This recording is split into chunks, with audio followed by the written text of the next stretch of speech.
যারা নূতন দক্ষিণীতে এসেছে তাদের উদ্দেশ্যে দুটো কথা বলতে চাই। আমি যে কথাগুলো বলতেছি তোমরা সবাই না মনে রাখ এবং পুরুষ ভক্তবৃন্দ অত্যন্ত ধীর স্থির শান্তভাবে এই প্রথম দীক্ষানিতে অত্যন্ত ধীর স্থির শান্তভাবে মনোযোগ সহকারে আমার কথাগুলো শুনবে। তো যেটুকু প্রয়োজন দীক্ষার পূর্বে যেটুকু প্রয়োজন না বললে নয়, এটা আমার বলা দরকার, না বলে তোমরা ভুল বুঝে যাবে। আমি মনে করি মা বোনেরা যারা আজকে নিতেন দীক্ষা হতে এসেছে এবং যারা পুলিশ ভক্তবৃন্দ নতুন দীক্ষা হতে এসেছে, তোমরা মা বোনেরা পরম ভাগ্যবতী এবং পুলিশ ভক্তবৃন্দ তোমরা অত্যন্ত পরম ভাগ্যবান। কারণ শাস্ত্রে রয়েছে বহু জন্মের পুণ্য ফলে সদ্গুরুর চরণ মেলে। এই সদ্গুরুর চরণ দেওয়া এটা চারটাদানি কথা নয়। ঠাকুরের নিজের আনন্দ দেন দেব মিলিত সাধনার স্মৃতি লাভ করে অনেক কষ্ট করে সদ্গুরু হয়েছেন। আর এই সদ্গুরু যারা অতীতে আশ্রিত হয়েছে তারাই অনুভব করতে পারবে পাচ্ছেন যে সদ্গুণ কি মহিমা, কি শক্তি, এবং সেই যে মন্ত্রটা পেয়ে যায় সেই মন্ত্রটা ব্যাপ করতে করতে যারা পূর্বের শিষ্য আমাকে বলতে হবে না, তারা নিজেদের অনুভব করছেন কি বিশাল গুরু শক্তি নিয়ে বসে আছেন ঠাকুর নিগমানন্দ। আজকে তোমরা পরম ভাগ্যবান পুরুষ ভক্তিমধ্যে না জানেরা পরম ভাগ্যবতী যারা এখানে সাধন সিদ্ধ মহাপুরুষ এইরকম একজন সদ্গুরু নিগমানন্দ দেবের তোমরা আশ্রিত হতে দেখছো। ঠাকুর নাথের অনেক বাণী রয়েছে, তার মধ্যে 3টি বাণী প্রয়াত স্বামী এই আশ্রমে প্রয়াত আর্যকনারা যিনি এখানে মহাসমাধিষ্ঠ আছেন ওনার স্মৃতি মন্দিরে, সেই অব্দত মহা বলেছেন অনেক বাণী রয়েছে, তার মধ্যে 3টা বাণী অত্যন্ত গুরুত্বপূর্ণ। এটা গৃহবাসীদের জন্য এবং আশ্রমবাসীদের জন্য।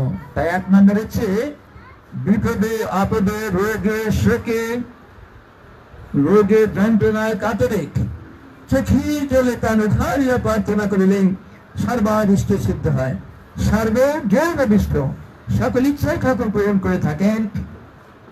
দ্বিতীয়, তোমাদের ইচ্ছা যদি সচল হয় আমি তোমাদের সেই কাজে সহায়ক হই। আপনাদের প্রেরসে হন, আমরা আশ্রমবাসী হই। যদি আমাদের যে কোনো কাজে ইচ্ছাটা সহায়তা মহান থাকা চাই তাহলেই ঠাকুর আমাদের কৃপা করবেন। তৃতীয় হচ্ছে আমরা আশ্রমবাসী হয়ে আপনার গুরুদাসী হন, দেখবেন বিপদ আপনার লেগেই আছে। তেরা সে এই বলায় সত্য তেতা দাপের কলিক সব যুগেই বিপদ আপদ আছে। তো এই জন্য 3 নম্বর মানি হচ্ছে যে দুশ্চিন্তা করিও না, চিন্তা করিও। অর্থাৎ আমরা শুধু যে বর্তমান যুগেরই দুশ্চিন্তাগ্রস্ত হয়েছে তা নয়, সত্য তেতা দাপের কলিক সব যুগেই দুশ্চিন্তা দুর্ভাবনা বিপদ আপদ ছিল। কলকাতার রামের অবস্থা কি, সীতার অবস্থা কি, লক্ষণ তারা কি করে ফেলে আমি এত কথা বলতে চাই না, শুধু জিস্ট কথা বলে যাচ্ছি। বাতরে এসে দ্রৌপদীর অবস্থা কি হলো এবং উভয়কুল কুরুকুল এবং পাণ্ডব তাদের কি অবস্থায় আপনারা রামায়ণ মহাবীর পড়ে টিভি ভিসিআরে দেখে এখান থেকে আমরা জানতে পারছি যে কোনো যুগেই শান্তি 100% ছিল না, এর কোনো যুগে থাকবে না।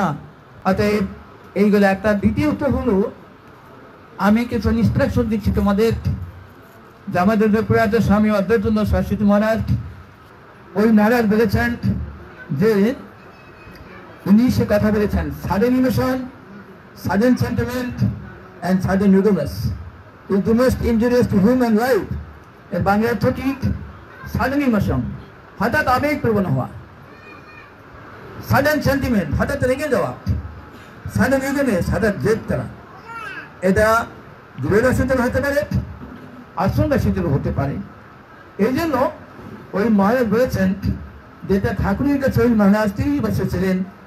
আর আমার একটা সৌভাগ্য হয়েছিল এই অদ্বৈত মহারাজের সঙ্গে আমি 12টি বছর থাকার সুযোগ পেয়েছিলাম এবং আরো অন্যান্য মহারাজ সত্যেন্দ্র মহারাজ, সিদ্ধানন্দ মহারাজ সহ আত্মানন্দ সরস্বতী মহারাজ সহ বলতে ঠাকুরের হাতে ধরা সন্ন্যাসের সংস্পর্শ পেয়েছিলেন। জানেন আমার প্রেমিকার মৃত্যু ছেলে, এটা আমার পরম সৌভাগ্য যে ঠাকুরের হাতে ধরা 12টি রকম সন্ন্যাসীর সংস্পর্শ পেয়ে এবং অদ্বৈত মহারাজ সিং এর 12টি বছর থেকে আমি অভিজ্ঞতা সম্পন্ন তা ভেবে না, যতটুকু জেনেছে সেটাই রিয়েলেস। আপনারা দেখেন স্কুল কলেজে যে বৃত্তাকারে সার্কেল করে চুন দিয়ে সার্কেল করে বৃত্তাকারে রিলিজ করে, 4 জন বা 5 জন ছেলে বা মেয়েরা রিলিজ করে একটা কাজে যায়, সেই কাজেটা কিছু দলে গিয়ে ওর হাতে দৌড় তোলে।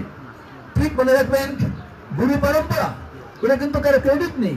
এসব বই পুঁথি পড়ে গ্রন্থ পড়ে হঠাৎ জ্ঞান হবে না, এবার আধ্যাত্মিক জ্ঞান হবে না, ভগবান কিন্তু আমাদের মতন হবে না।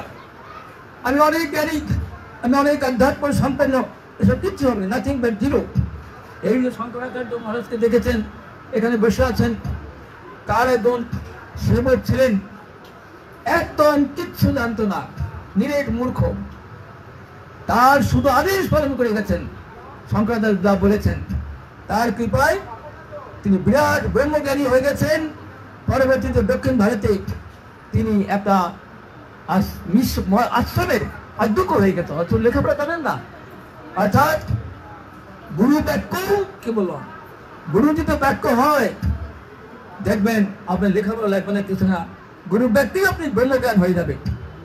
আজকে তোমরা নতুন বিজ্ঞানী এসেছো, এটা মনে রাখবে তোমাদের জন্য কিছু নির্দেশনা থাকবে, সেই নির্দেশ যদি সঠিকভাবে প্রতিপালন করে তাহলে দেখবে তোমার গৃহ থেকেই অনেক আধ্যাত্মিক জ্ঞান অর্জন করতে পারবে। ঠাকুর মহারাজ কি বলেছেন, মনে গেলে শুধু ভগবানকে লাভ করা যায় না, গৃহ থেকেও তোমার ভগবানকে লাভ করতে পারবে। এটাই হচ্ছে ঠাকুরের বাণী। এই জন্য দীক্ষা প্রথম থেকে মনে রাখবেন, দীক্ষাটা কিন্তু কোনো ট্রেডিশন নয় এবং দীক্ষাটা কোনো সামাজিক প্রথা নয়, এটা হচ্ছে একটা আধ্যাত্মিক জগতের নতুন জীবনে প্রবেশ করা। জানো, জন্মান্তর বাজারের ভিতর দিয়ে আমরা বহু জীব জন্তু পশু ব্যক্তি জীবন অতিক্রান্ত করে আমরা মনুষ্যকুলে প্রবেশ করেছি, ট্রান্সফার হয়েছি। কিন্তু আজকে তো নতুন দীক্ষা নিতে এসেছে, মনে করবে তোমাদের আধ্যাত্মিক জগতের নতুন জীবনে প্রবেশ করতে যাচ্ছে, নতুন জন্ম হচ্ছে। অর্থাৎ এতদিন হয়তো রামায়ণ পাঠ, ভাগবত পাঠ অনেক কিছু শুনেছ, দেখেছ, ধারণা সভায় গিয়েছ, এটা শুনেছ, কিন্তু সেইগুলিকে রপ্ত করে আধ্যাত্মিক পথে যাওয়ার পথ পাও নাই। সেই পথটাই হচ্ছে গুরুবাদ, আর সেই পথে হচ্ছে উপযুক্ত সদ্গুরুর নিকট থেকে দীক্ষা নিয়ে তোমার আধ্যাত্মিক জগতে নূতন জন্ম আজকে হবে। এইখান থেকে যাত্রা শুরু হবে। যেমন শিশুরা দঙ্গল করতে ভূমিষ্ঠ হওয়ার পরে শিশুকাল, বাল্যকাল ইত্যাদি করতে করতে করতে পরিপূর্ণতা লাভ করে প্রাইমারি, হাই স্কুল, কলেজ, বিশ্ববিদ্যালয় করে একটা ফুল ফ্লেজের একটা শিক্ষিত কোয়ালিফাইড মানুষ তৈরি হয়ে যাচ্ছে। তেমনি ওনার আজকে এই যে দীক্ষাটা নিতে যাচ্ছ, এই যে বীজ মন্ত্রটা তোমাদের পড়বে কানে, এটা কিন্তু বিশাল একটা ব্যাপার। যেমন তুমি দেখো বিশাল বটবৃক্ষ রয়েছে, বটবৃক্ষের বীজটা তো দিতে পারে, অনেকেই জানো বটবৃক্ষের বীজটা একটা শস্য দানার চাইতেও মনে ছোট হতে পারে, আবার তাও সমারও হতে পারে। এইরকম একটা ছোট শস্য দানার মতো একটা বটবৃক্ষের বীজ, আর সেটা ছোট গাছ হতে বিশাল বৃক্ষ হয়ে যায়। এইরকম মনে রাখবে, তোমরা কখনোই ভাববে না আমরা সাধারণ গৃহী, আমাদের দ্বারা কিছু হবে না। এটা কমপ্লিটলি রং টপিকস। তোমরাই বিশাল কিছু হবে, কারণ ঠাকুর মহারাজ বলেছেন আমি আদর্শ গৃহকে মূল্যায়ন করি, আদর্শ গৃহীদের উপর অনেক দায়িত্ব রয়েছে। তোমরা আদর্শ গৃহে, ঠাকুর মহারাজ বলেছেন আদর্শ গৃহীত তোমার নিজের ব্যক্তিগত জীবন, তোমার পারিবারিক জীবন, সামাজিক জীবন, মঠ, আশ্রম, দেবালয়, মন্দির সব কিছু ডিপেন্ডেন্ট আপন আদর্শ গৃহস্থের জীবন। এইটাই বলছেন ঠাকুর মহারাজ। কেন এই যে আমরা সন্ন্যাসী ব্রহ্মচারী এসেছি, ঠাকুর মহারাজ মঠাশ্রম করেছেন, যত সন্ন্যাসী ব্রহ্মচারী, যত মহাপুরুষ সাধু, এই কিন্তু তোমাদের মতো আদর্শ গৃহ থেকে কোনো না কোনো পিতা মাতার কোলকে আলোকিত করে তারা এসে তার সংসার ত্যাগ করে এসে এইসব কাজ করছেন। আমরা যত সাধু সম্পদ সবাই তোমাদের মতো পিতা মাতার কোলকে আলোকিত করে আমরা এসেছিলাম। এখন পূর্বজন্মে কার কি ছিল জানি না, এই সূত্র ধরে ঠাকুর আমাদেরকে নিয়ে এসেছেন এই সব কাজ করার জন্য। এই যে ঠাকুর মহারাজ এই সাধু সত্যের চাইতে তোমাদের আদর্শ গৃহীদেরকে অন্য ফার্স্ট প্রায়োরিটি দিয়েছেন, কারণ each and everything is dependent upon আদর্শগৃহী। মনে রাখবা, এই জন্য ঠাকুর মহারাজ বলেছেন আমার সন্ন্যাসী ব্রহ্মচারী এসেছেন আদর্শগৃহী, কোনো না কোনো মায়ের কোল থেকে, কোনো না কোনো বাবার কোল থেকে এসেছেন। যদি কোনো না কোনো বাবা মায়ের কোল থেকে এই সমস্ত আদর্শ সন্তান না আসতো, তাহলে সাধু সন্ত হতো না, তাহলে উন্মাদ মিশন চলতো না। এই জন্য ঠাকুর মহারাজ তোমাদের কানে গুরুত্ব দিয়েছেন। সেই জন্য তুমি কখনোই ভাববে না যে আমাদের তো কিছু হবে না, এটা হচ্ছে তো মেন্টাল উইকনেস। মনে রাখবে তোমাদের পেলে যথেষ্ট হবে, সব কিছু হবে।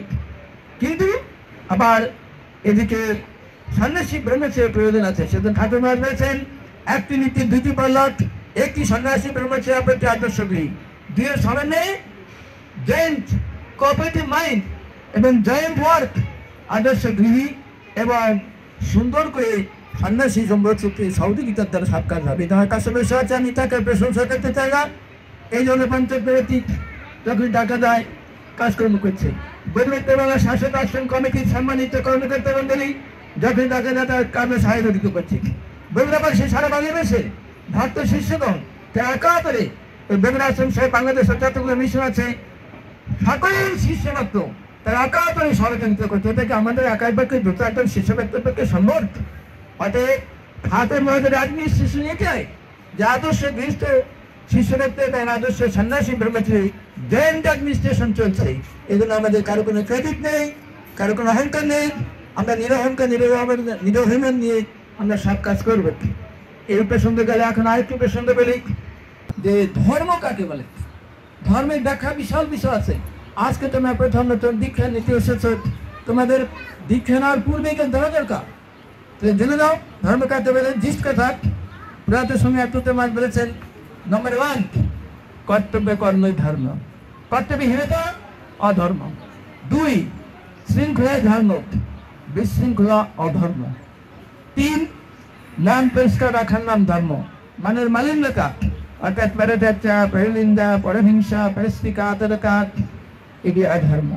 তাহলে এই যে বিষয়গুলো, তাহলে এই বিষয়টা মনে রাখতে হবে। এখন আমি যখন এখানে ব্যক্তিগত দীক্ষার একটা বন করাছে সেখানে যাবে, আমি কিন্তু সময়ের দৃষ্টিভঙ্গিতে বলছি না তোমরা আমাকে কেউ প্রণাম করবে না, পুরাতন শিষ্য ব্যক্তি হয়ে আমি নতুন হও। আমি যখন যাবে আমাকে স্পর্শ করবে না, প্রমাণ করে কেন ঘোরাঘুরি করবে না, তাকে আপনার যাবে না। যদিও ছেলেপেলে আছে আমাকে নিয়ে যাবে। এটা হচ্ছে আমাদের দীক্ষা দেওয়ার বিধি, নিয়ম, রীতিনীতি। কারণ দীক্ষাটা আমি দিচ্ছি না, দীক্ষা দেবে ঠাকুর নেই করে কিন্তু একটা আধারকে কেন্দ্র করি। যেন আপনারা আসলে একদম বুঝিয়ে দেওয়া যেতে পারে। আপনাদের সাধু সন্তকে প্রণাম করেন, এর ব্যাখ্যাটা কি? আপনি সাত মাথা হেড প্রশ্ন বিষয় করবেন, যে কোনো প্রশ্নের সঙ্গে আপনি একটা লেটার চিঠি লেটার বাক্সে ফেলেন। এই চিঠিটা কোথায় যায়? আপনার যে গন্তব্যে আপনি কোনো আত্মীয় স্বজন বা যাকে লিখে পাঠাচ্ছেন ঠিকানা দিয়ে লেটার বাক্সে দেওয়ার সময় চিঠিটা আপনার আত্মীয় স্বজন বা যাকে পেলেন ধীরে ধীরে বাইরে স্টেশনকে সেখানে বেঁচে যায়। আপনারা যে সাধু সাথীকে প্রণাম করেন বা আমাদেরকে প্রণাম করেন, তো প্রণামটা কাকে করেন? আমাদের নয় বা আমাদেরকে নয় বা সাধু সন্তকে নয়, পরমেশ্বর ভগবানের কাছে চলে যায় প্রণামটা। অর্থাৎ আমাদেরকে যদি বিভাগটা বেড়ে রাখতে আছে, মনে রাখবেন এই প্রণামটা সাধু সন্তকে যে প্রণাম করেন এটা হচ্ছে লেটার বক্স। লেটার বক্স সমেত প্রণামটা যাবেন দিচ্ছেন, আস্তে আস্তে প্রণাম দিচ্ছেন। আসল জায়গায় যাচ্ছে এটা পাত্রতা শর্ট বলে দিচ্ছি, সেটা মনে রাখবে। আপনি এখন প্রশ্ন বসে যাচ্ছেন, রাস্তার মধ্যে একটু ঘোরাঘুরি করেন, আপনার স্মৃতিটা এলোমেলো হয়ে যেতে পারে। অতএব ধীর স্থির শান্তভাবে আপনি প্রশ্ন বসে জানেন, যেভাবে লেটার বক্সে ধীরে সুস্থে সেটা পাঠেন, বক্সের মধ্যে ফেলবেন, এটি হলো নিয়ম। সেই জন্য সাধু সন্তকে প্রণাম করতে হলে ঘোরাঘুরি করতে নেই, এলোমেলো করতে নেই। কারণ এই প্রণামটাই সেটা পরমেশ্বর ভগবানের কাছে দেবে একটা মিডিয়া। আমরা একটা মিডিয়া। আজকাল আমি দীক্ষা আমি দিচ্ছি না, এত দেখবার যে একটা মিডিয়ার মাধ্যমে দীক্ষা, যা আমি আছি কাল চলে যাবো পৃথিবী থেকে। আরেক আসবেন ইতিমধ্যে জানান তোমার আধ্যাত্মে কয়েক নম্বর দীক্ষা দিয়েছেন, ওনারা পৃথিবীতে নাই এখন সে দায়িত্বটা বলেছে, কিন্তু দীক্ষাটা এখন নিরন্তর দিয়ে দেখেন একটা আধারকে কেন্দ্রে। অতএব প্রণামটাকে লেটার বক্স ঠিকই দেওয়া যাতে আপনার বুঝছি কিনা। এই জন্য আরেকটা বিষয় বলি, প্রণামটা আপনারা করবেন, এটা কেউ যেন মনে কিছু নেবেন না। আমি কিন্তু প্রণাম নিয়ে অত্যন্ত জ্ঞানের কথা আমি বলছি না, ঠাকুরের যে নিয়মগুলো সেটা ধর্মের যে বিধিবিধান করেছি। আপনারা আমাকে নয়, এটা একটা দেহ, এটা হচ্ছে মিডিয়া। আমাকে বডি স্পর্শ করে বা পা ছুঁয়ে কখনো প্রণাম করবেন না। যারা নতুন এসেছেন আর যারা প্রেমের আমি উভয়ের উদ্দেশ্যে বলছি, আমাকে যখন প্রণাম করবেন দূর থেকে করবেন।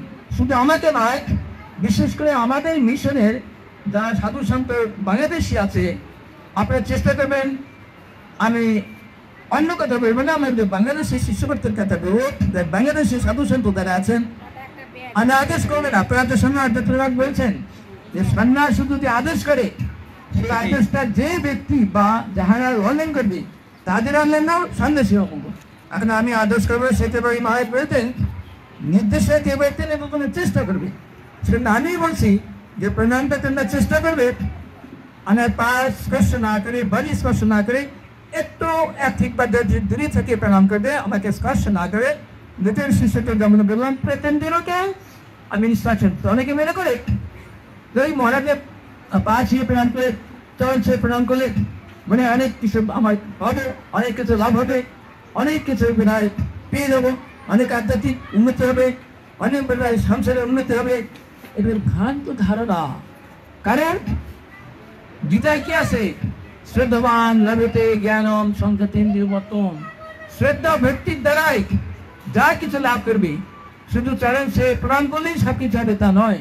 অর্থাৎ তুমি কেন সাধু সন্তকে, সন্ন্যাসীকে অন্তরস্থল থেকে শ্রদ্ধা দিয়ে ভক্তি দিয়ে দূর থেকে প্রণাম করে, তাতেই সাধুরা কি করবে? এই যে দেখো তার প্রমাণ, ঠাকুর নিগমে কি করেছেন? এই যে বড় পায় ডান হাতে এরকম করছেন। সাধু সন্তরাও যখন দূর থেকে প্রণাম করবে, তার অন্তরস্থল থেকে এই দক্ষিণ হস্তে ডান হস্ত দিয়ে আপনি এরকম আশীর্বাদ করবে, তোমাদের কাজ হয়ে যাবে। এই হুড়াহুড়ি করে প্রণাম করে, গা স্পর্শ করে, পা ছুঁয়ে এগুলো করার ট্রিক না। আমি তোমাদের আদেশ করছি না, তোমরা চেষ্টা করবে দূর থেকে প্রণাম করার জন্য, পা ছুঁয়ে বাড়ি ছুঁয়ে, এগুলা কোনো এক দরকার নেই।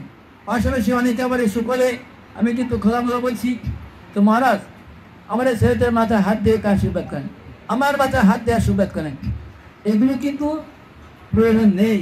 কারণ এই যে দেখলাম, এই ফটোই প্রমাণ করে যে তোমার মাথায় হাত দিয়ে আশীর্বাদ করার কোনো প্রয়োজন নেই। দূর থেকে যখন দক্ষিণ হস্ত সাধু সন্তরা তোমাকে আশীর্বাদ করবে, তোমার মাথায় হাত দিলেও তা হবে, না দিলেও তাই হবে। এটা তোমরা বুঝে নাও, জেনে নাও। অর্থাৎ সনাতন ধর্মের যে রীতিনীতি, কুসংস্কার মুক্ত হতে হবে, ছুট মার্গ মুক্ত হতে হবে। এই কুসংস্কার এবং ছুট মার্গ এটা আমাদের সনাতন ধর্মকে অনেক ক্ষতি করেছে। দেখো এখন ডিবেট হচ্ছে এইসব জিনিসগুলো মেনটেন করতে। পাশাপাশি আমি তোমাদের দৃষ্টি আকর্ষণ করছি, নতুন দ্বারা এসেছে আর পুরাতন দ্বারা শুনে রাখো, আমাকে একমভাবে আমার কোনো ফটো তুলে দাও না, আমার একমভাবে কেউ ফটো তুলবে না। আবার সে একমভাবে ফটো তুলে নিয়ে ওটা বাঁধিয়ে নিয়ে তোমরা আসনে বসিয়ে আমার এই ফটোর কোনো পূজা করবে না। তোমাদের একবার হাত খুঁজে বোধ থা কোনো নিগমানন্দ, আমি কিন্তু কিছু না, আমি জাস্ট তোমার সেবক, আমার ফটো তুলবে না। আমি তোমাকে আদেশ করছি না, একই কথা, চেষ্টা করবে আমার ফটো এককভাবে না তোলার জন্য, এবং সেই ফটো বানিয়ে আসনে বসিয়ে আমার ফটো কোনো পূজার প্রয়োজন নেই। সর্বোপরি ঠাকুর নিগমানন্দ আছে, এনার ফটো বাঁধিয়ে এই যে এই ফটোটা বাঁধিয়ে পূজা করতে হবে। আর এই ফটোটার উদ্দেশ্য কি সেটা পরে বলবো। সেই জন্য তোমাদের পূজার আরাধ্য ঠাকুর নিগমানন্দ, আমি কিচ্ছু না, আমি রাষ্ট্রের ভক্ত। এইটাই ভাববে আমার একক ফটো তোলার প্রয়োজন নেই, আবার সেই ফটো যদি তুলেও থাকবে বাঁধিয়ে পূজার আসনে বসাবে না, জাস্ট শুধু ঠাকুর নিগমানন্দকে নিয়ে। হ্যাঁ, তবে স্মৃতিস্বরূপ বলতে আপনার কাছ থেকে দীক্ষা নেন, আমরা স্মৃতিস্বরূপ একটা কিছু রাখতে চাই। তার জন্য কি করবে?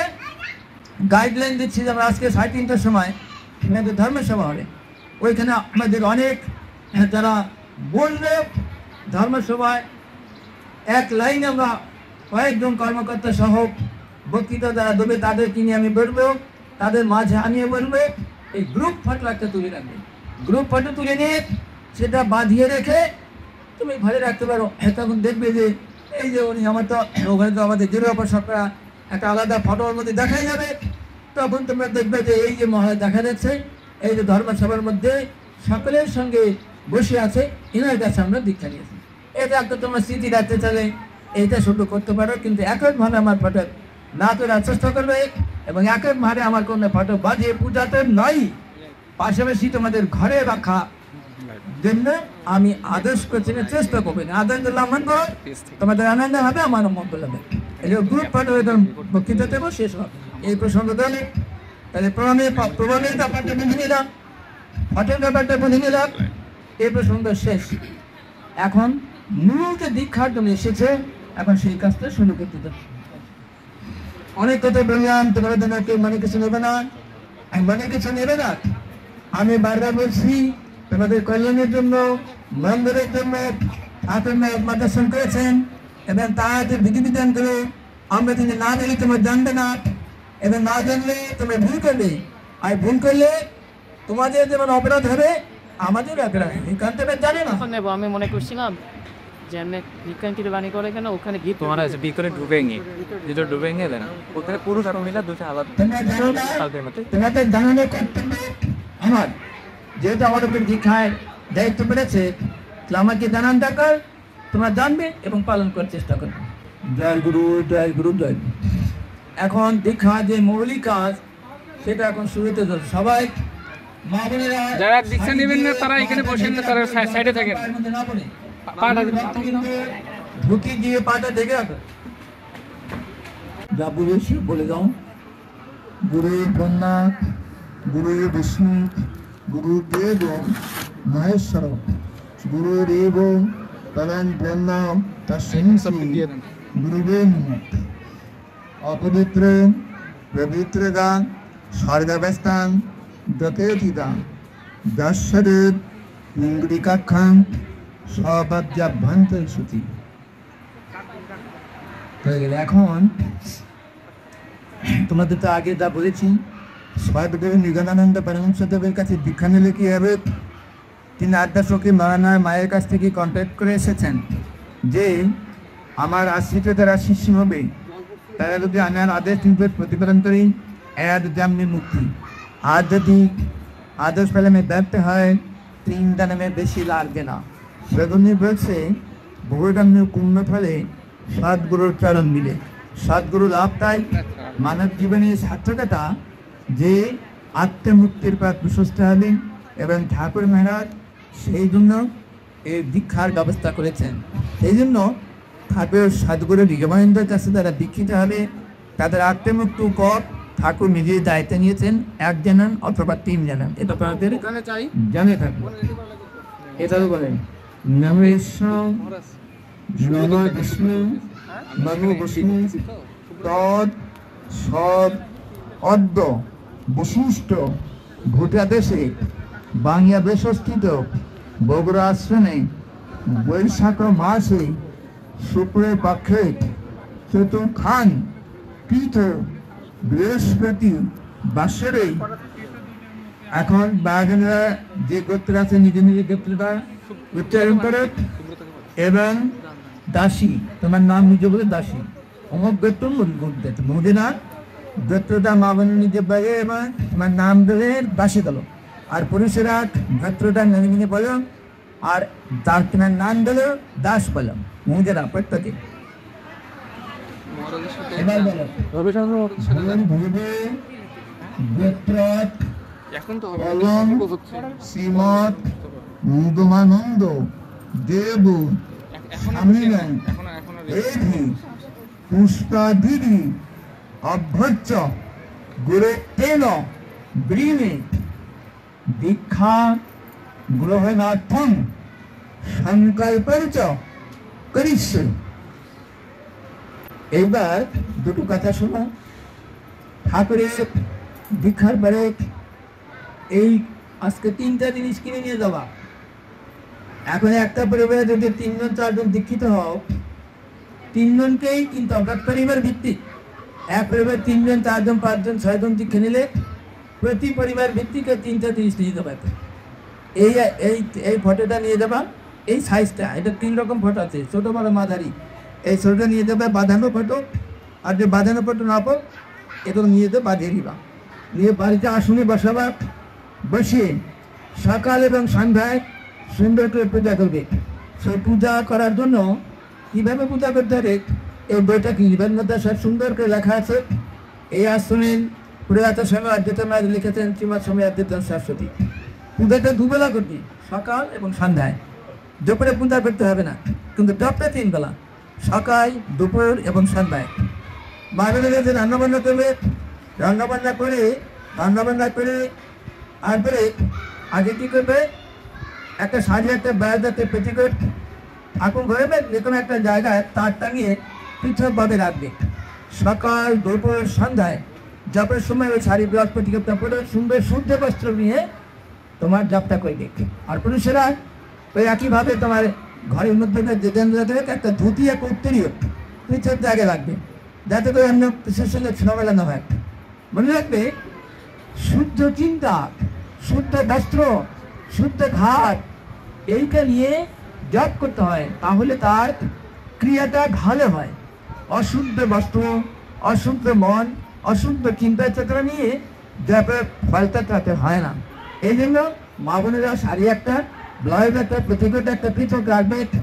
অনেক সময় অনেক মা বোনেরা, এখানে অনেকে আছে মানে কিছু নেবেন আমার ব্যথায়, হয়তো এতটা শাড়ি পরা এসে ঝামেলা হয়, হয়তো সারের কামিজ ছেড়ে তুমি হয়তো সব কাজ করো, কিন্তু এটা শাস্ত্রের বিধান নয়। কতক্ষণ লাগবে, বাড়ির মধ্যেই তো থাকো তোমরা।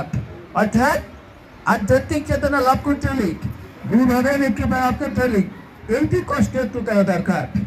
সেই জন্য তোমাদের রান্নাবান্নায় যে সমস্ত ড্রেস থাকে কাপড় ছিল, সেখানে তোমরা সারের কামিজ পরে না কি করেন, সেটা আমাদের নিজস্ব ব্যক্তিগত ব্যাপার।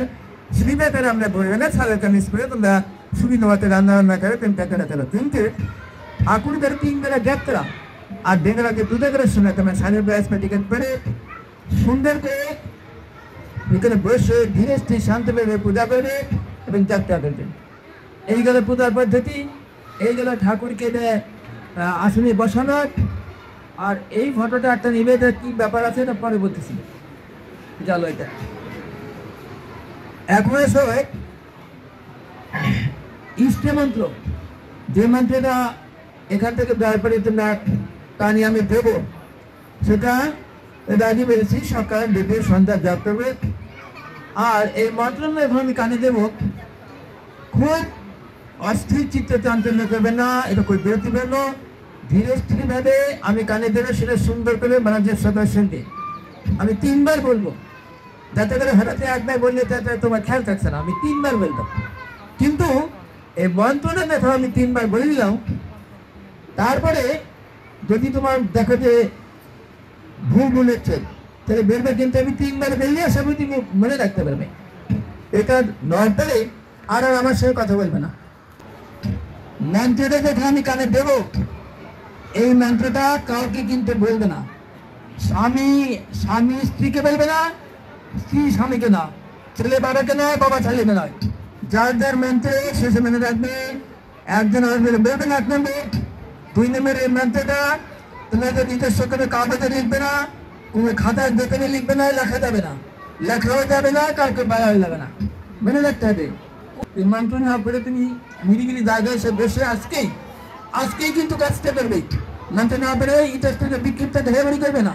এই উপর তাদেরকে দাদা বলে বা নিষ্ঠলে সেটা কোনো একটা জায়গায় বসে কাছে কথা না বলে মানে জন্মটা জব করবে। আজকে তারা মানে দেখে গেল, রাত সন্ধ্যা থেকে কিন্তু জব শুরু করবে।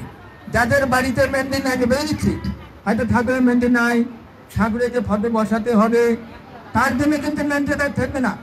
তুমি আজ থেকে এই মন্ত্রটা রাত সন্ধ্যা থেকে শুরু করবে। কি করবে? তোমাদের বাড়িতে ঠাকুরটা না থাকে, তুমি একটা বসার আসন করবে, আসনটা করে পূর্বমুখী অথবা উত্তরমুখী বসে তুমি মনে মনে চিন্তা করে দেখেন ঠাকুর আছেন, বসে সন্ধ্যা থেকে তুমি জপ শুরু করে দেয়, দেরি নয়।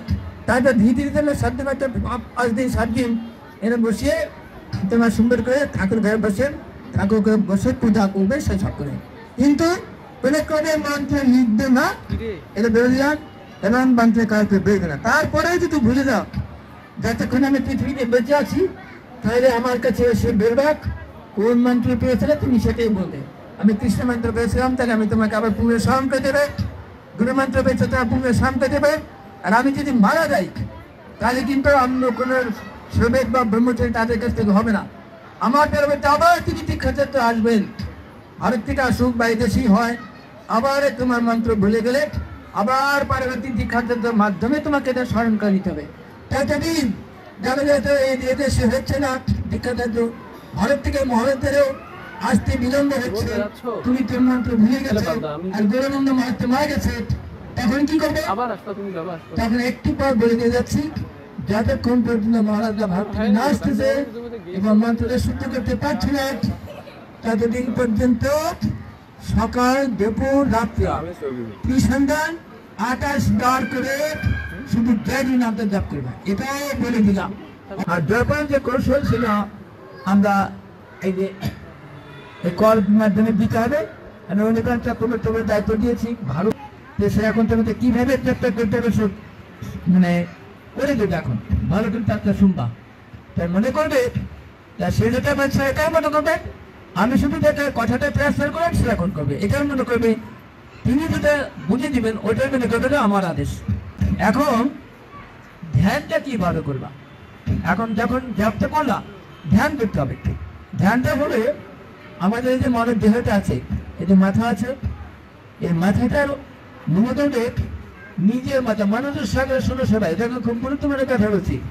তোমার দেখো মাথাটা আছে, এই মাথার উপরে এই যে আঙুল দেখো 4 আঙুল, এই 4 আঙুলের উপরে, এই 4 আঙুলের উপরে মনে করে একটা সহস্রদল পদ্ম, সহস্র মানে ভাষা করতে বোধনাম খাস বাংলা বলেছি 1000, যেমন তোমরা ফুল দেখো, ফুলের একে সহস্রার বলে, এবং এই পদ্ম ফুলের উপরে একটি জ্যোতির্ময় মন্ডল চিন্তা করবে। যে পদ্ম ফুলটা দেখলে চিন্তা করে আছে 1000টা পাপড়ি নিয়ে 1টা পদ্ম ফুল আমার মাথা 4 আঙুল উপরে আছে, এবং তার উপরে একটা জ্যোতির্ময় মন্ডল, জ্যোতি আর জ্যোতি এই পদ্ম ফুলের ভিতরে চিন্তা করবে জ্যোতির্ময় মন্ডল, এবং সেই জ্যোতির্ময় মন্ডলের মধ্যে ঠাকুরকে বড় ভয় মূর্তি চিন্তা করবে, এই যেটা হচ্ছে বড় ভয় মূর্তি।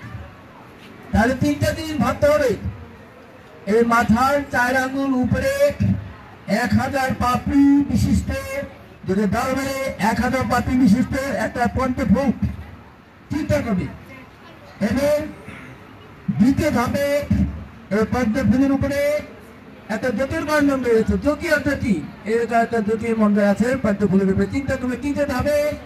তৃতীয় ধাপে চিন্তা করবে যে ওই জ্যোতির্ময় মন্দিরের মধ্যে এই বড় ভয় হস্তে, এই যে বর এবং অভয়, এই যে দেখো ডান হাত দিয়ে বর দিচ্ছেন, অভয় দিচ্ছেন, এই যে তাকে এই ডান হাত দিয়ে এরকম করছেন, বর এবং অভয় দিচ্ছেন এই হাত। এখন এই তৃতীয় ধাপে এই সুন্দর জ্যোতির্ময় মন্দিরের মধ্যে ঠাকুরের এই নৃত্যটা চিন্তা করবি, এই যে তৃতীয় ধাপ করে, এবং এখানে ঠাকুর মহারাজ বসে আছেন, এই জ্যোতির্ময় মন্দিরে ওইখানে বসে আছেন ঠাকুর মহারাজ, এবং এই প্রকার ধ্যান চিন্তন করতে হবে, চিন্তা করতে হবে, এরকম ধ্যান চিন্তা করতে 3টা বিষয়, তাহলে পরিষ্কার হয়ে যাবে শোনেন। তাহলে উপরে থাকলে গুরু, কণ্ঠে চিন্তা করবে সরস্বতী আছে, হৃদয় ইষ্ট, এখন উপরে গুরু, কণ্ঠে সরস্বতী আছে, আর হৃদয় আছে ইষ্ট। গুরু ইষ্ট সরস্বতী 3 মিলে এই চিন্তা করে ধীরে সত্যি জাপ করবে। এখন যাতে কেমন করে করতে হয় অনুবেন আপনি একটু দিবে।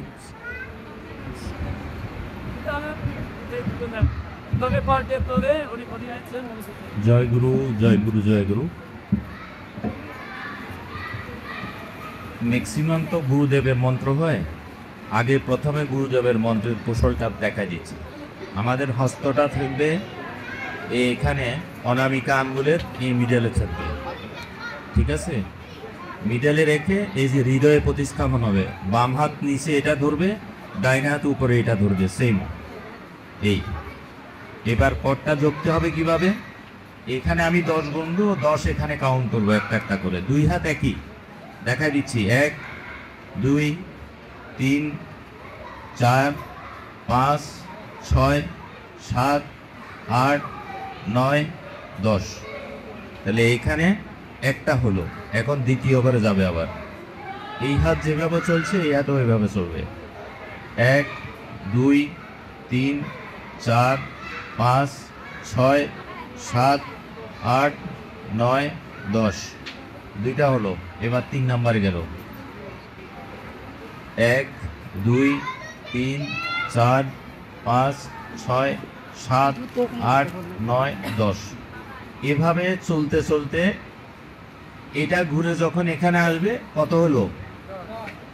100। এই হাতে কাউন্ট করতে করতে আর এই হাতে যখন আমি গুনতে গুনতে যাব, এটা যখন পরে এখানে আসবো তখন কত হবে? 100।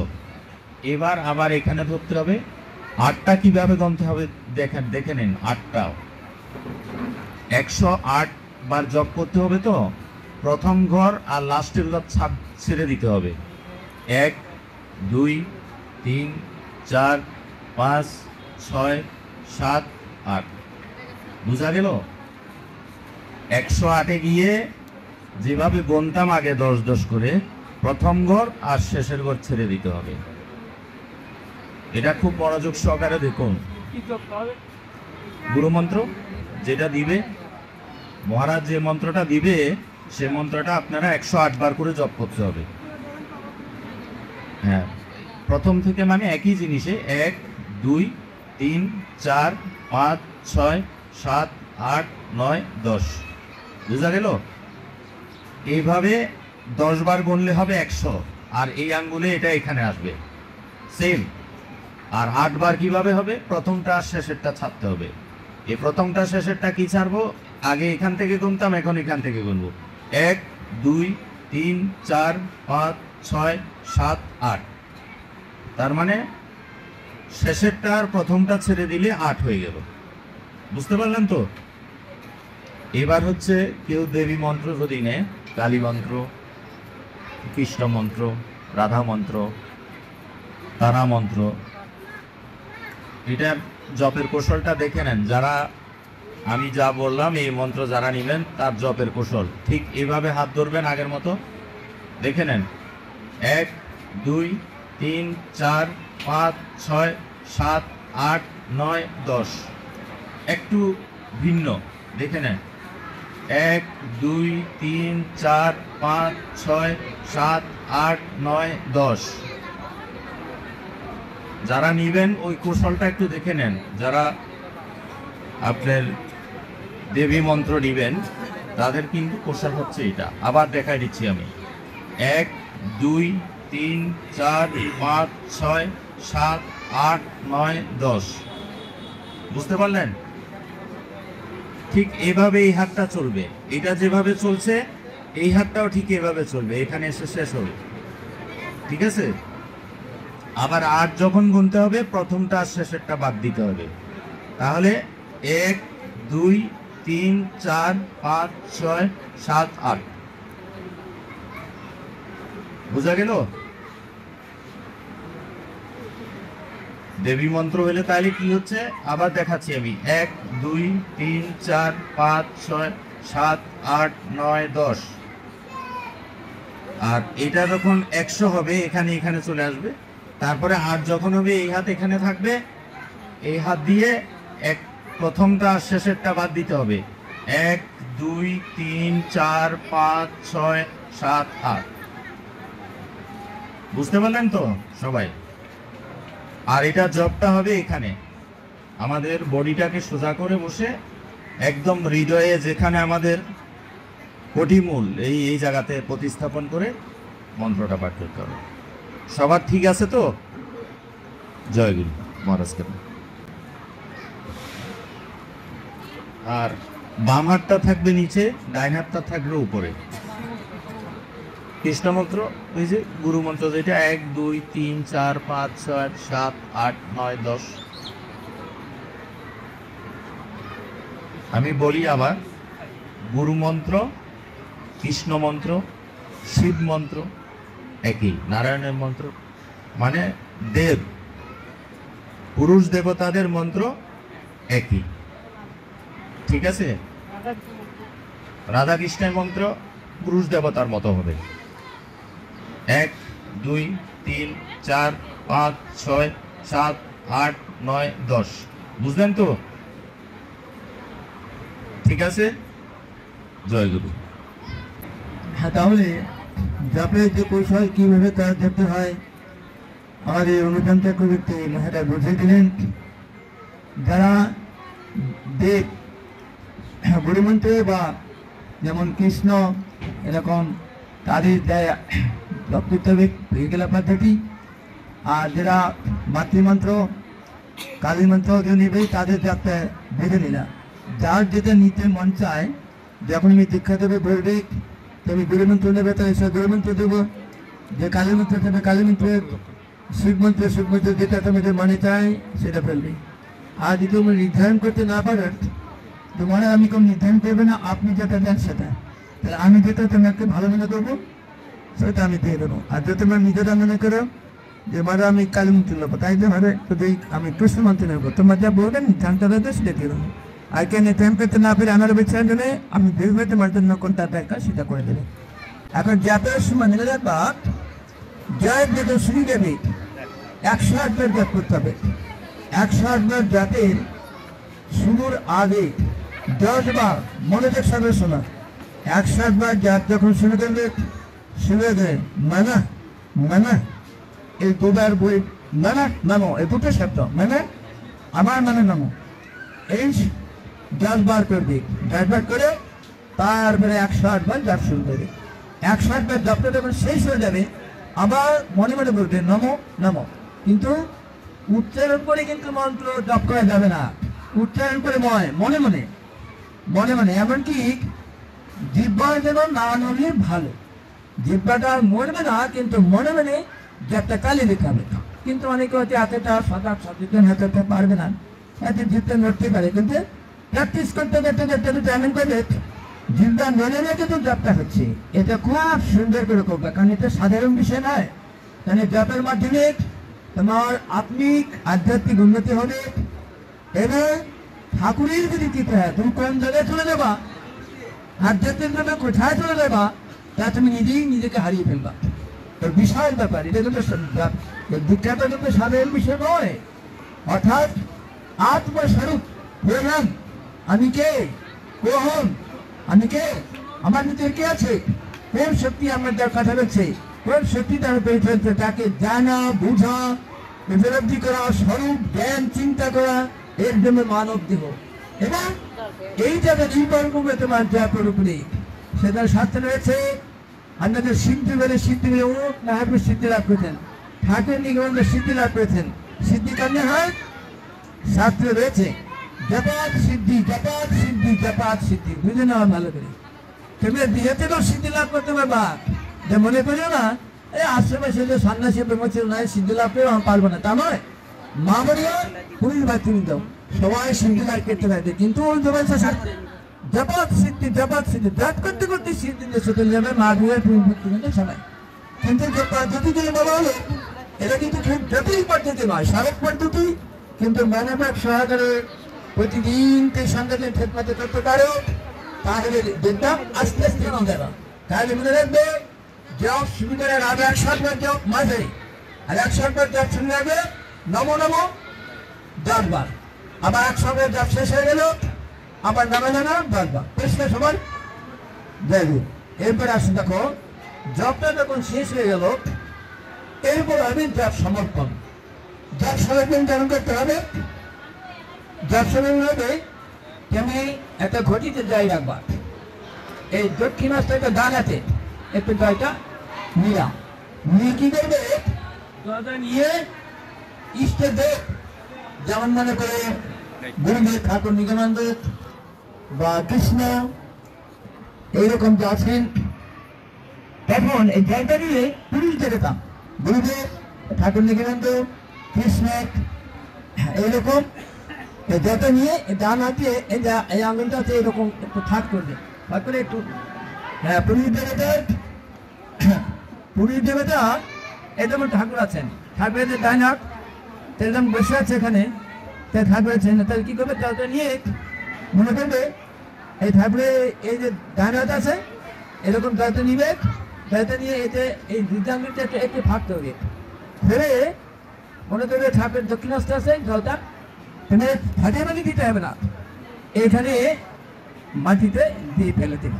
একটা পাত্রের মধ্যে দিতে হবে না, খুব ছোট একটা পাত্র, তামার দাঁত কাঁসার বেসন দেবে। এর দক্ষিণ স্থিতি চিন্তা করতে হবে, এই যে বিধান নদী একটু কাজ করে তো এই পিসের মধ্যে আবার ঠাকুর নিয়ে এইভাবে। আর যদি দেরি হয় যেমন কালী দুর্গা ইত্যাদি, তার বাঁ হাত, যেমন এখানে বাঁ হাত আছে, ঠিক এই সিস্টেমেই এই বাঁ হাতে ফেলে না, মাথায় দিক দিই, এই বুঝতে পারছো? এইরকম আমাদের যে ডান দিক আর কি, আমাদের দেহের ডান দিকে হয়ে যায়। পরিষ্কার হয়ে গেলে তাহলে দর্শনের হোক, তাহলে ইষ্টদেব হলে তার ডান হাতে, ইষ্টদেব হলে তার বাঁ হাতে, এবং মনে মনে চিন্তা করবে জলটা দেবে, জলটা ফেলে দেবে, আর মনে মনে চিন্তা করবে জব সমর্পণ করছি, মনে মনে চিন্তা করবে জব সমর্পণ করছি। এই ভাতটা হবে যে আমি জব সমর্পণ করছি, এই ভাতটা হবে, জলটা ছেড়ে দিতে হবে। হয়ে গেল ক্লিয়ার? এই তো সব কমপ্লিট।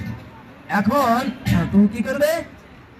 ইষ্টদেব, কণ্ঠে সরস্বতী, সহস্রী গুরু, আর হৃদয়ে ইষ্টদেব আছে, তিনজনকে এক করে নিয়ে যে তিনটা চিন্তা করছে বলে এক চিন্তা করে এইভাবে যাত্রা করবে কমপ্লিট।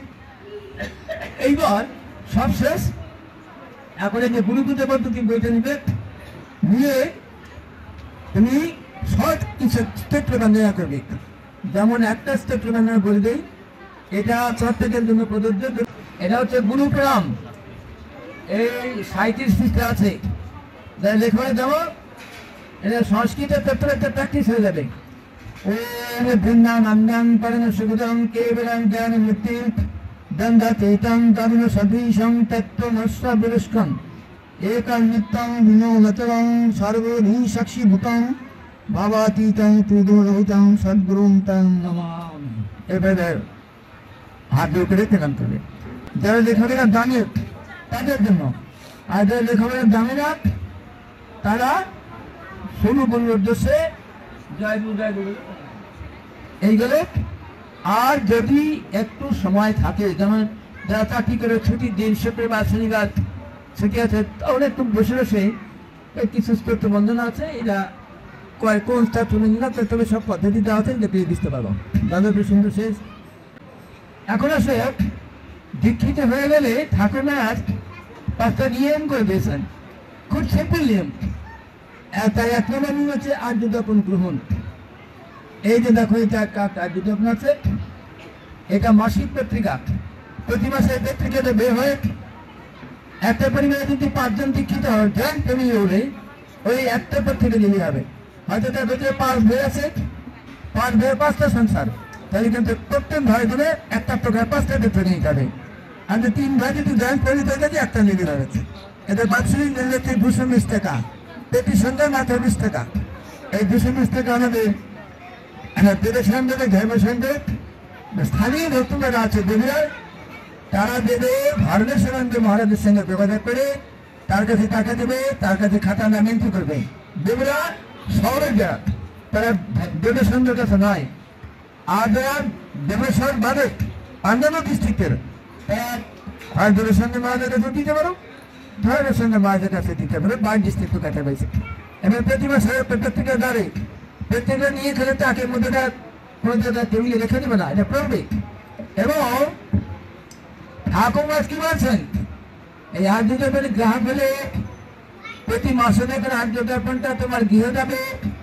মনে করবে এই আর্য দর্পণ তোমার গৃহে যাওয়া মানে ঠাকুর সূক্ষ্ম শরীরে আর্য দর্পণের সঙ্গে সঙ্গে তোমার গৃহে যাচ্ছে। এটা বুঝে নেব কতখানি গুরুত্বপূর্ণ। আর্য দর্পণটা তুমি দেখা যাবে, এই আর্য দর্পণ ডাকে আসুন, অথবা পুরো সরবে তার সরবটা বাড়িতে দিয়ে আসে। যেমন আর্য দর্পণ তোমার দিয়ে গেল, মনে করে ঠাকুরের আর্য দর্পণের সঙ্গে সঙ্গে তোমার গিয়ে সুখে গমন করছে, সাধারণ বিষয় নয়। এই যেটা 5 দিনগুলো ঠাকুরের প্রতি দেওয়া আছে, তাই ঠাকুর তোমার দিয়ে দেবে, এটা চিন্তা করতে হবে। এইবার সব মাসিক চাঁদা, অর্থাৎ তোমরা যে প্রতি মাসে যেটা ইনকাম করো, আমাদের অধিকর্তা কে? সংসারের অধিকর্তা ঠাকুর, এই আশ্রয়ের অধিকর্তা কেউ? ঠাকুর। তাহলে গুরুর কাছে দায়িত্ব নিলে তার জন্য কিছু আর্থিক ইনকাম, সেই ইনকামের কিছু অংশ প্রতি মাসে দিতে হয়। এখন মনে করে যে ঠাকুরই আলী সাহেব মাঠ থেকে প্রকাশিত আন্তর্জাতিক দেওয়া আছে প্রতি মাসে যে ইনকাম হয় সেই 30 দিনে হয়তো 30,000 টাকা দেওয়া চাকরি করে কোথা থেকে বুঝিয়ে দিচ্ছি 30 দিনে 30,000 টাকা ইনকাম নিয়ে তার 30তে ভাগ করলে মাসিক একদিনে দেবে 1,000 এই 1,000টাই হচ্ছে মাসিক চাঁদা বা গুরু প্রণামী প্রতি মাসে দিতে হয় এবং এটা দিতে হবে বেগুরাসনে আর ভারতে দেয় হানি সালে তাহলে এটা মানে কিছু করিয়ে না যে আমি 1,000 টাকা দিতে হবে অর্থাৎ 1,000 কেন তোমার যদি মাসে 5 লাখ টাকা ইনকাম ঠাকুর ব্যবস্থা করে দেয় তোমার সাথে 1,000 2,000 টাকা বেতন হয়ে ঠাকুরটা তো করতে সুন্দর ব্যবস্থা করেছেন যে তুমি মাসে যেটা ইনকাম করছো সে মাসে 30 দিনে একদিনে যদি ইনকাম সেটা ঠাকুরকে দিতে হয় বাকি 29 দিন তুমি খরচ করো এতে তো তোমার কল্যাণ হবে মঙ্গল হবে ভালো হবে তবে হ্যাঁ তারা গরিব আছো এখন আমাদের সমাজে 3 রকমের মানুষ আছে উচ্চবিত্ত মধ্যবিত্ত নিম্নবিত্ত উচ্চবিত্তরা 1,000 মাসে কেন অনেকই দিতে পারে তাদের মানসিকতার ব্যাপার কিন্তু ঠাকুরের বোঝানিটা এখন মনে করো যে হয়তো সংশোধনের ব্যয় আছে পারছে না এখন তোমাদের উপরে আমরা ঠাকুর বিধান বলে দিলাম এখন মনে করতে না এতটা পাই না কি করবো তাহলে আমাদের যে 2 জন আছে সিলেক্টেড আশ্রমে সরার সঙ্গে না এর এটা পারবে বেগুলার শুনে আর বেগুলার শুনে সিলেক্টেড কিন্তু 2 জন একজন ছেলের সঙ্গে বেদের সঙ্গে শাসিত মহারাজ আর একজন ছেলের সঙ্গে ধর্মের সঙ্গে শাসিত মহারাজ এই দুজন তাদের এই বিষয়টা আমি কোনো সেবিকের সঙ্গে তোমাদের প্রয়োজন নাই তেমনি তাদের সঙ্গে শেয়ার করে তোমার নাম থেকে না খাতায় রেস্টিকাতে লিখবে পেটি না শুনে সে দূরে রয়ে বিকাশিত দেওয়া আর স্থানীয় এনে দিয়ে যায় ব্যানারে বাড়িতে যেতে পারেন এইভাবে এখন কি দেখা না 1,000 বা এরকম 30 দিনে একদিন দিতে পারছি না সেটা তোমার মনে যেটা পারবে সেটা মেয়েদের সঙ্গে কথা বলে করবা এই গেল মাসিক চাঁদা বা গুরু প্রণামী এবার 3 নম্বর যে মুষ্টিবিদ্যা সংরক্ষণ যেমন আসলে প্রতিদিন ভোগ রান্না হয় এবং নিবেদন হয় তেনাদের বাড়িতে কিন্তু তাই করে দরকার ঠাকুর মাছ কি বলছেন তেনাদের কিন্তু সংসার বলিনি ঠাকুর মাছ মেরেছেন তেনাদের বাড়িতে আশ্রম যে আশ্রমে ভোগ দেওয়া হয় প্রতিদিন কিন্তু তাতে নিয়মের পাল্টে না ভক্তিতে সেগুলো ঠাকুর মাছ কি বিধান করেছেন ঘরে বেড়ে ভেজে না মাধুরীরা এটা মানন্দের দায়িত্ব আর কোনো পরিমাণে যদি মানুষ কেউ পুরুষ একাই রান্না বান্না করে খাওয়া যায় তাহলে সে পুরুষের রান্না একটা টিনের কোটে দৌড়ে গরম রাখবে অথবা মাটির একটা হাড়ি করে তেল সেন্টতে লিখে দেবে দেয় করুন লিখে দিয়ে সে হাড়িতে তোমার ঠাকুর বেড়ে একটা আমাদের সেটা বেড়াতে দেন বেডরুমের একটা কোনায় গেছে বেড়াবে শুনিয়ে যারা 3 বেলা রান্না করে আমাদের সে শরীর আমাদের সকাল দুপুর রাত্রে 3 বেলা যদি ভাত রান্না করে 3 বেলা আমাকে বেড়ে বেড়ে খাওয়ার অভ্যাস আছে বিশেষ করে গ্রাম গঞ্জের মানুষেরা কারণ ভাত রান্না করে খেতে মাঠে কাঁদে দেয় বক্কাতে 3 বেলা মামলা হলে প্রতিবারে 1 মুঠো করে চাল রাখবে তাদের এখন নিয়ম আছে বস্তা থেকে বা গ্রাম থেকে আমার পরিবারে হয়তো দেখো 3 জন বা 5 জন বা 6 জন সদস্য আছে সে 5-6 জন সদস্য হিসেবে কারো 1 কেজি চাল রান্না করে রাখতে পারে কারো 1.5 কেজি রান্না করতে পারে এখন সে গ্রাম থেকে দেখুন 4-1.5 কেজি বা 2 কেজি তুমি ধোয়ার জন্য বালতিটাকে তুলে নিলাম বালতিতে তুলে নিয়ে ওই বালতির ভিতরে এই গায়ে হাতটা এরকম ঢুকিয়ে দিবে ঢুকিতে এই যে পান্তাটা এলে এটা তুলে নেলে এটাই 1 মুষ্টি এরকম করে নিলে হবে না এরকম নিলে তো তাল কিছু টানবেন খাপ মারা যাবে এরকম বালতি এনেতে এরকম করে নিয়ে মিলের পান্তা ভর্তি করে দিলে এই দিলে 1 মুষ্টি তাহলে 3 মুষ্টি আবার 2 বেলা রান্না করে 2 মুষ্টি আবার যদি তারপরে রাত্রে রুটি খাচ্ছে রুটিতে আটা রাখতে হবে না তাহলে সারাদিনে 1 বার রান্না করো তাহলে 1 বার 1 মুষ্টি রাখবে এবং তাহলে কি হলো যে গাড়ি যখন বেরছে তাহলে চালটা গ্রাম থেকে যখন তুমি মেপে তোমার বালতিতে 1 কেজি বা 1.5 কেজি নিচ্ছ তো গ্রাম থেকে না সে বেরোনি তুমি বালতি মেপে তুললা পেঠানবা দ্বিতীয়বার বালতির মধ্যে এরকম হাতে ঢুকিয়ে দিয়ে নিলা গাড়ি মানে তুলে নিলাম তৃতীয় ধাপে ওই যে কোলটা বা হাড়ি করেছিল ওই হাড়ির মধ্যে একটা জয়গুলো নিয়ে রেখে দিলাম তো দেখো জয়গুলো তখনই বেরোবে সামনে সঙ্গে কিন্তু ঠাকুরের চিন্তা চলে আসবে তাই মায়ের এক ঘরে গেছে কিভাবে সাজানো যাচ্ছে মুষ্টিদিকে 3 বেলা করে সেটা ধরে না 3 বেলা বা ধরে বেলা 1 বড়া যখন দিচ্ছে 3 বার কিন্তু মুষ্টি রেখেছে 3 বার জয়গুলো বেরতে হচ্ছে আর জয়গুলো বেরতে ঠাকুর চিন্তা মাঝে মাঝে শেখাচ্ছে তাহলে ঠাকুরকে সাইড হচ্ছে আর মুষ্টি কাজ চলে যাচ্ছে তাহলে এইটা তোমার সাজে না তাহলে 1 বেলা যদি 3 বার বেরোতে একদিন তাহলে তুমি দিন 3 90 বার তোমার জয়গুলো মাসে এটা করতে করতে প্র্যাকটিস হয়ে যাবে ঠাকুরের সঙ্গে মা বোনদের একটা সংযুক্তি হয়ে যাবে, ঠাকুরকে ভোলা করে পথ থাকবে না। এইটাই গেল তৃতীয় বার চতুর্থ ধাপে জল নিয়ে চৈতন্য চাইতে রেখেছিল সেটা তারা নিয়ে আসবে তারা বিভিন্ন শহরে। আর বাইতিশ যারা আছে তারা 30 দিনে জমা করে নিয়ে এই চালটা বিদ্যুতের সে কাটাটা এখানে মানে এটাকে পাঠাবে বা বিকাশ করবে। আর গবেষণা নিয়ে তারা ধর্ম চিন্তা করছে। এই গরম মুষ্টি বিকাশ সংক্রান্ত। এইবার আসি যে জন্মোৎসব ঠাকুরের আবির্ভাব হয়েছে ধরেন্তরী নয়, সেই সময় তোমার সাধ্য কোনো নির্দিষ্ট নেই। জন্মোৎসব এবং অক্ষতি যে ধরনের অক্ষতি এসেছে তোমার সাধ্য কিছু টাকা করতে খরচ লাগে তো জন্মোৎসব অক্ষতিতে কিছু দেবে পারিবারিক ভিত্তিক। এগুলো চতুর্থ।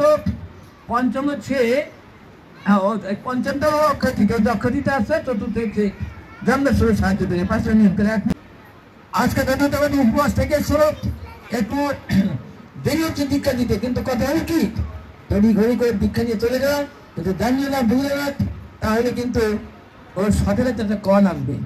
এবং কষ্টে একদিন করে 10 দিন নয়, সব কিছু বলা হয়ে গেল। এখন বলি তোমাদের আহারের শুদ্ধ সত্য শুদ্ধি, সত্য শুদ্ধ দৃঢ় স্মৃতি। এতদিন তো 7 দিন 7 বললাম, এখন আহার সম্পর্কে তোমাদের কিছু সূচিতে রাখতে হবে। কিন্তু দুই রকমের আহার আছে, একটা আমিষ একটা নিরামিষ। ঠাকুর মায়া পেয়েছেন তোমরা যেন আমাদের নিগমন মিশন থেকে দীক্ষা নিবে, তোমাদের জন্য নিরামিষ খেতে হবে না। 365টি নিরামিষ নির্ধারণ করে গেছেন ঠাকুর মহারাজ আশ্রমবাসীদের জন্য। তোমরা দীঘা আছো, তোমাদের 365টি ছেলে মেয়ে নিয়ে ঠাকুর মহারাজ তোমাদের নিরামিষ ভোজন করার জন্য আদেশ রেখে দেননি। কেননা আধুনিক কি বলছেন সমাজ ধর্মের প্রতি জড়িত, সমাজকে রক্ষার জন্য ধর্মের প্রয়োজন, ধর্মকে রক্ষার জন্য সমাজের প্রয়োজন। তোমার ছেলে মেয়েকে বিয়ে থাকা দিতে হবে, তুমি তোমার নিজে নিরামিষ খাওয়া শুরু করলে, আবেগ বেশত নিরামিষ খাওয়াবো ইমোশনালি নিরামিষ খাওয়া শুরু করে দিলাম। তোমার ছেলেকেও নিরামিষ খাইলে, তোমার মেয়েকেও নিরামিষ খাইলে, মেয়ে যখন বিয়ে দিবা মেয়েটা নিরামিষ গতি, তুমি নিরামিষ গতি ছেলে কোথায় পাবে? বিবাহের সময় জটিলতা তৈরি হবে, তখন দেখতে তো নিরামিষ গতি ছেলে নাই, বিয়ে দিতে পারছো না। এখন আমিষ গতি ছেলের সাথে বিয়ে হবে, মেয়েটা এখানে নিরামিষ খাত, নিরামিষ রান্না করো, স্বামীর বাড়ি দিয়ে মাছ মাংস রান্না করতে বমি হবে, অসুখ হয়ে যাবে, রোগ হয়ে যাবে। অনেক চিন্তা ভাবনা করে ঠাকুর মাছ নিরামিষ খাওয়ার কথা গৃহ মাছদের নির্দেশ রেখে দেননি। যদি কে পারে ঠাকুর মাছ এটা রাজ্যটা মাছ বলতেন তুমি বিবাহ কথা ছেলে মেয়ের বিয়ে হয়ে গেছে, শরীর বয়সে বুড়া বুড়ি আলাদা করে রান্না করে খাওয়া হয়, বেলাতে কষ্ট দিয়ে। আর যদি সেরকম ভালো করে না পায় তাহলে বেলা তোমার আলাদা করে নিরামিষ রান্না করতে তার মাছ মাংস করে এরকম করতে পারে। বিমারা না পেলে তুমি বুড়ে বুড়ি যেতে পারে, নিজে রান্না করে খাবে, কিন্তু পিঠা রান্না করে খাওয়া যায়, ছেলে মেয়ে বিয়ে দেয়। তাই তুমি নিরামিষ ছেলে বিলম্ব হবে, ছেলে বিয়ে দেওয়ার সময় ছেলে নিরামিষ করেছো, মেয়ে নিরামিষ বোধ মেয়ে পাচ্ছে না, নিরামিষ বোধে মেয়ে তৈরি করেছে, নিরামিষ ছেলে পাচ্ছে না। এই বিলম্ব পেতে না হয় এলে ঠাকুর নয় নিরামিষ ভাটি তোমাদের জন্য নির্দেশ রেখে দেননি। কিন্তু কি করেছেন তিথি বার মেনে তেনাকে মাছ মাংস খেতে হবে। কিরকম রবিবার এবং বৃহস্পতিবার এবং 2 দিন নিরামিষ, তাহলে 2 দিন এলেন সপ্তাহে 2 দিন, মাসে দিনে 4 দিন 8 দিন, 2টা একাদশী পারে 10 দিন, আর শেষ দিন 11 দিন, পূর্ণিমার দিন 12 দিন, সংক্রান্তির দিন 13 দিন, আর একাদশীর পরের দিন 2টো দ্বাদশী 13 দিন। যদি সঠিক তুমি সাত্বিক আহারী হও, সাত্বিক আহারের 2টা ভাগ আছে, একটা হলো ঠাকুরের এই বিধান মেনে 15 দিন নিরামিষ খাওয়া আর 15 দিন মাছ মাংস খেতে পারবাম, কোনো সমস্যা নেই। এটা হলো সাত্বিক আহারের প্রথম ধাপ। আর 2টো ধাপ হচ্ছে কমপ্লিট নিরামিষ। কমপ্লিট নিরামিষ হতে ঠাকুর বেড়ে 15 দিন 15 দিন গেল। এখন এই যে একাদশীতে উপবাস থাকবে কিনা অনেকে নানান প্রশ্ন দেয়। এখন তো গৃহীতে জন্য একাদশী তিথি প্রত্যেক একাদশীতে উপবাস থাকা গৃহী মানুষের জন্য কষ্টকর।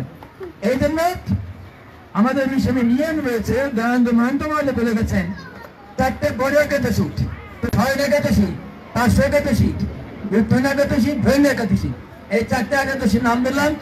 তোমরা 12টা একাদশী করতে না পারলেও তোমরা গৃহী মানুষ আমাদের দয়ানন্দ মন্ত্রণালয় বলেছেন এই 4টে একাদশী তোমরা করবার চেষ্টা করবে। আর এই একাদশীতে কি খাবে? অনেকে অনেক কথা বলবে, আমাদের মিশন নিয়ে গেছে, হয়তো কেউ বলবে ফল খেয়ে করতে ওই করতে সে করতে হয়, তা না।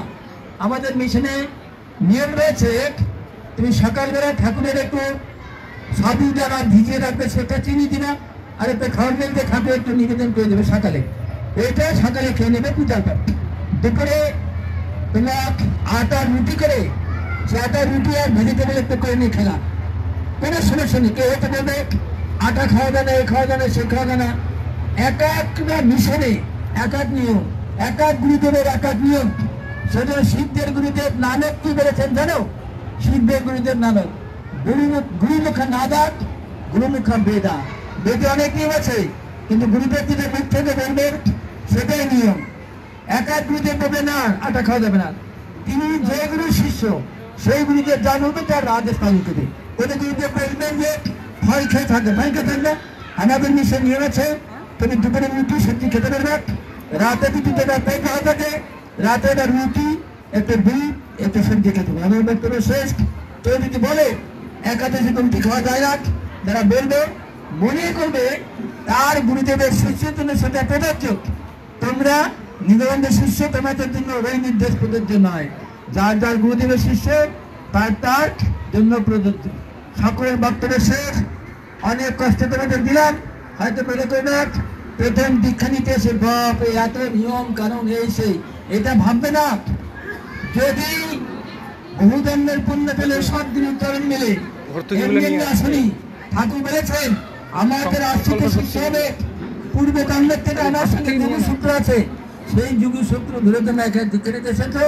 আর নিয়মগুলো খুব জটিল না, হয়তো বলছো অনেকক্ষণ ধরে, এইটাই হতো না বলে তো বুঝবেন। আমার বক্তব্য শেষ। ভর্তুকিগুলো নিতে হবে না, আপনার ভর্তুকি দিতে হবে না। ঠাকুর টানে খাওয়া প্রার্থনা করছি, পাশাপাশি নতুন দিকতে বা পুরোনো যারা রয়েছে তারা যদি আমার কথা কোনো নামের কাছ থেকে আমাদের জমিতে থাকো, তাহলে এটা খানার সুন্দর দৃষ্টিতে দেখবে। এই বেলা আমি শেষ করছি। আমার বক্তব্য হয়েছে তুমি ঠাকুর টানে খাওয়া সর্বে ভাবে বিশ্বগুলা সর্বে চিন্তন জানায় সর্বে ভগবান কশ্চিন্ত না কশ্চিত দুঃখ ভাবে। ওম শান্তি, ওম শান্তি, শান্তি, শান্তি, আন্তরিক শান্তি, দেহের শান্তি, সংসারের শান্তি, সমাজের শান্তি, রাষ্ট্রের শান্তি, বিশ্বের শান্তি।